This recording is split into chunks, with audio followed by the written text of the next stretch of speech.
السلام عليكم الاخوان. اليوم ان شاء الله غنتكلموا على الثمن ديال البسان. كما كتشوفوا حنا دابا في البسان ديال 5 هكتار بالضبط، هذا ديال 5 هكتار تقريبا. الثمن ديالو باين هنا في هاد الجوايه هادو، الثمن ديالو باين 15000 16 14000 درهم، يعني الثمن طايح بزاف.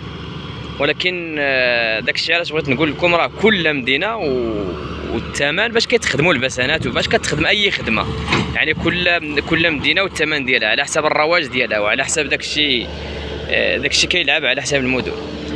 كاينين اللي كيخدموهم ب 15 درهم للمترو، كاينين اللي كيخدموهم ب 10 درهم، كاين اللي كيخدموهم بقل من 10 درهم، كاين اللي كيخدموهم بكثر من 15.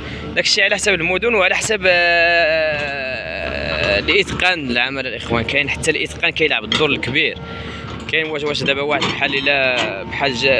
واش دابا واحد جاي غير يصاوب البسان يحبس الماء وصافي، وواحد كيفنن في البسان وكيدير وكيفعل، راه ماشي بحال داكشي. علاش حتى الاتقان راه كيلعب الدور الكبير في الثمن. يعني الا لقيتي جوج مخالفين في الثمن فربما تنقدر نقول لك انهم ماشي الخدمه ديالهم ما غاديش تكون بحال.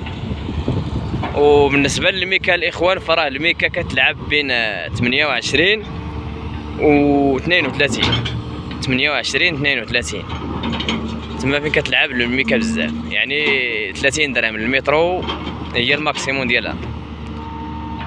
تحيه لكم الاخوان، يلا تبارك الله عليكم.